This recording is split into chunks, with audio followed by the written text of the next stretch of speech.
भाजपचा पराभव झालेला आहे. 28 वर्षांपासून भाजपचा गड राहिलेला बालेकिल्ला असलेला कसबा मतदारसंघ भाजपने गमावलेला आहे. 28 वर्षापासनं त्या निवडणुकीमध्ये त्या वेळीचं जे समीकरण असतात त्यावेळी त्या निवडणुका जिंकणे किंवा हारणे असं असतं. यावेळी जे निवडणूक आम्ही पराभूत झालो आहे तो पराभव आम्हाला मान्यच आहे.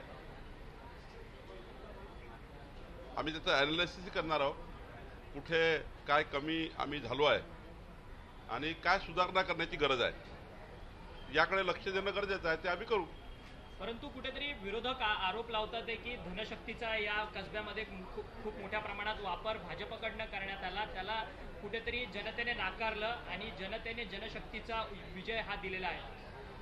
सत्तेपासून पैसा आणि पैशापासून सत्ता ही किती आयुष्य सुकर केलेत नमा होमिओपॅथीने. How many lives have they touched and in the process how many smiles have they brought to people's faces. Nama homeopathy आरोग्य संजीवनी.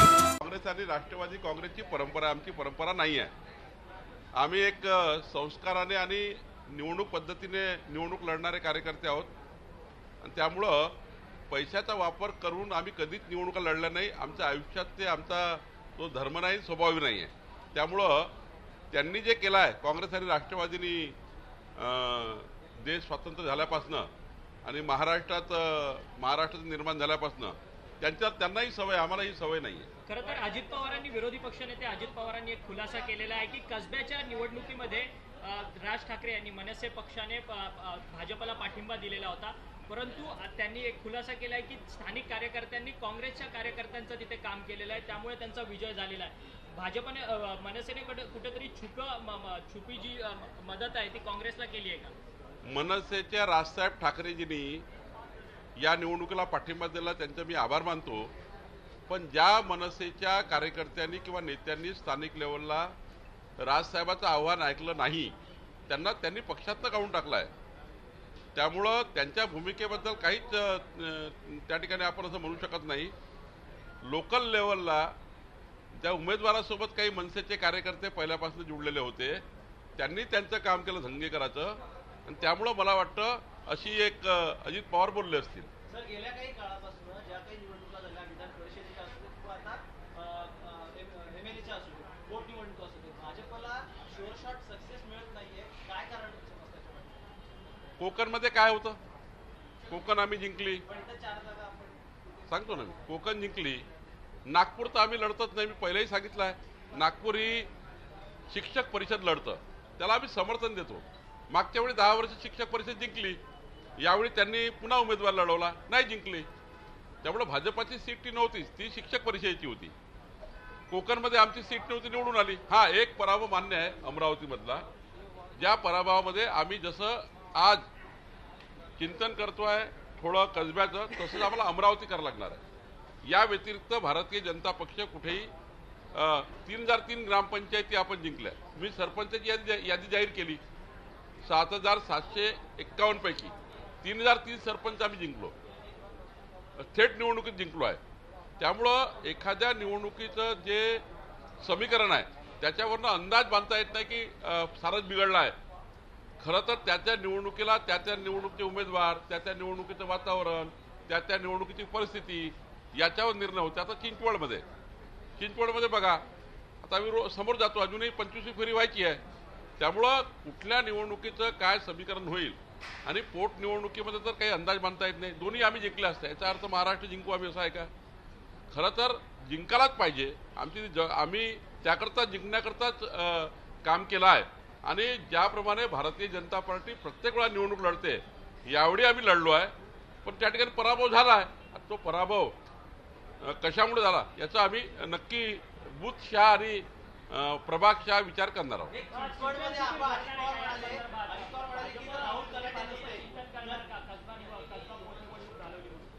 मी सांगितलं ना, मी प्रभाग वाईज मतदान केंद्र वाईज आम्ही त्या ठिकाणी बसणार आहोत की आमचा नेमका काय त्या ठिकाणी चुकला आहे.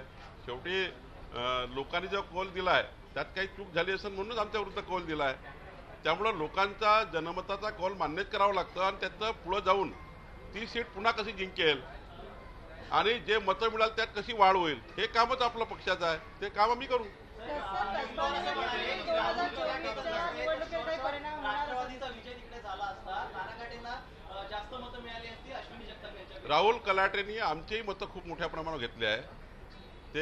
ते सांगतात चुकीचं आहे. राहुल कलाटेंनी खूप मतं आमचे घेतले आहे.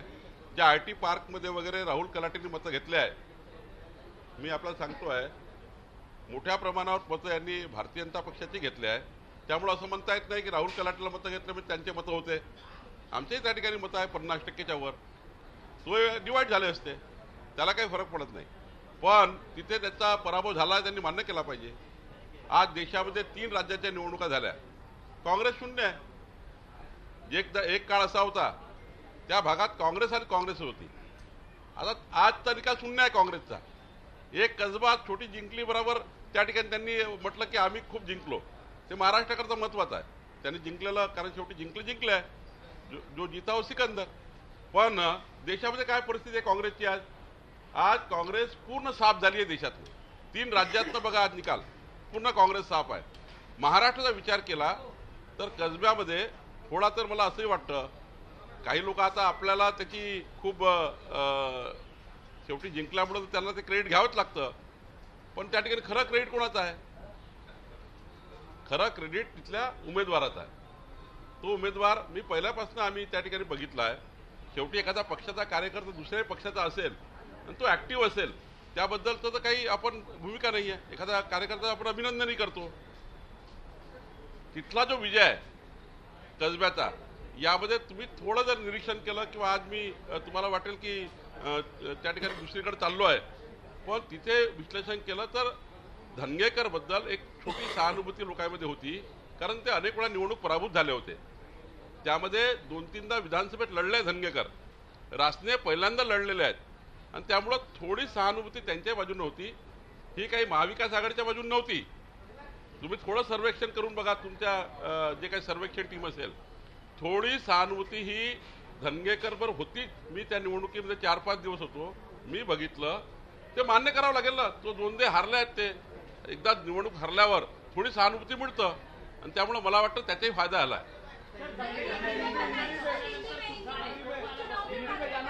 चुनाव के जो नतीजे आए हैं उसमें प्रचाराची वेळ संपल्यानंतर सुद्धा दुसऱ्या दिवशी उपोषणाला बसलेले होते. त्यांना फायदा झालाय का? त्या संदर्भात भाजपने निवडणूक आयोगात तक्रार देखील दाखल केली होती. त्यांनी ते निवडणुकीच्या नियमाच्या विरुद्ध केला आहे. दुसऱ्या दिवशी पुन्हा प्रचार करण्याकरता आणि सहानुभूती मिळवण्याकरता उपोषण केलं आहे, गोष्ट खरी आहे. त्यात त्यांना सहानुभूती मिळाली आहे. पण आता निवडणूक आयोग काय निर्णय घेईल याचं बघावं लागेल. जिस तरीके के चुनावी नतीजे आए हैं, आपके ऊपर ये कहा जा रहा है कि आपका किला ध्वस्त कर दिया गया. देखिए, कोई किला ध्वस्त नहीं हुआ है.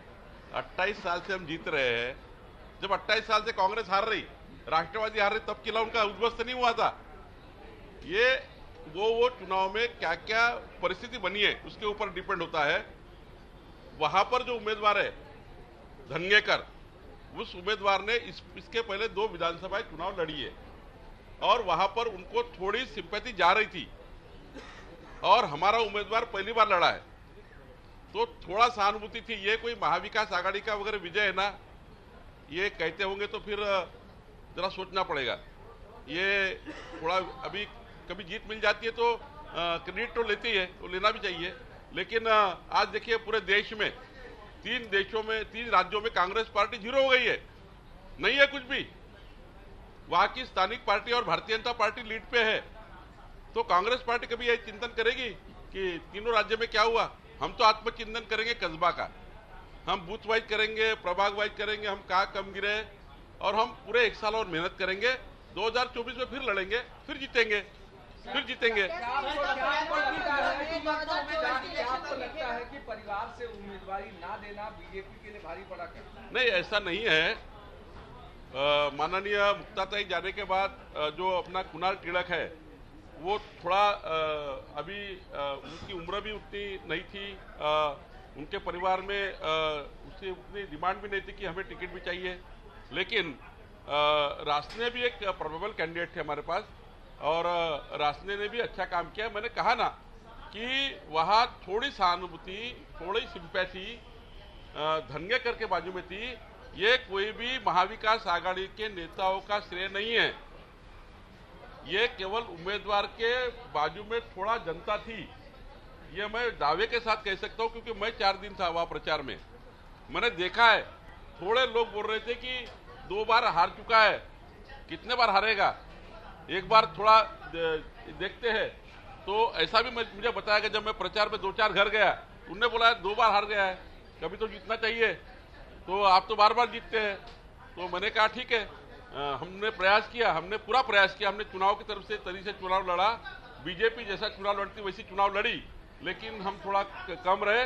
लेकिन पूरे साल भर के अंदर हम उसका विचार करेंगे और 2024 में फिर जीतने की तैयारी करेंगे। मराठीत याचं मुक्ता टिळक यांच्या घरातनं उमेदवारी दिली तर चिंचवडप्रमाणे निकाल असं वाटतं? नाही, मला असं वाटतं की मुक्ताताई टिळक यांच्या घरी जरी उमेदवारी दिली असती तर एक तर यांची मागणी फार नव्हती, दुसरं दिली असती तरी कुणाल टिळक आहे हे थोडे त्या ठिकाणी आता आमचा विचार होता की त्यांनी कॉर्पोरेशन मध्ये महानगरपालिकेत वगैरे निवडणूक लढावी। नंतर त्यांनी पुन्हा जसं मुक्ताताईंनी कॉर्पोरेशनमध्ये काम केलं खूप दिवस, तर कॉर्पोरेशनमध्ये काम करावं, नंतर विधानसभेत करावं, आणि त्यामुळं त्यांच्याकडे दिली नाही म्हणून यांच्याकडे दिली असं नाही आहे। तिथे ओरिजिनली जे 2दा धनगेकर हरल्यामुळं त्यांना एकदा यावं अशी सर्व जनतेमध्ये, म्हणजे सर्व मतदारामध्ये मी बघितलं, मी स्वतः प्रचारामध्ये होतो, सर्व मतदारामध्ये बघितलं की धनगेकरला 2दा निवडणूक हरल्यामुळे काही सहानुभूती त्या ठिकाणी होती। एक प्रश्न आहे, मनसेने तुम्हाला पाठिंबा दिला, परंतु मनसेचे मतं तुम्हाला मिळाली नाही, त्याच्यामुळे पराभव झाला आहे? नाही, मनसेने पाठिंबा दिला, मी राजसाहेबांचा आभार मानतो, त्यांनी अत्यंत प्रामाणिकपणे भूमिका निभावली, पक्षातर्फे मी त्यांचा आभार मानतो। पण स्थानिक लेवलला काही तिथले लोकल कार्यकर्ते हे धनगेकर सोबत काम करायचे, ते पहिल्यापासून त्यांच्यासोबत होते, त्यांना उलट पक्षातनं काढण्याचं काम राजसाहेबांनी केलं। त्यामुळं राजसाहेबांचा आदेश मानला नाही म्हणून काही कार्यकर्त्यांनी त्यांनी पक्षातूनही काढलं, पण त्यांनी मात्र इमानदारीने भाजपला मदत केली।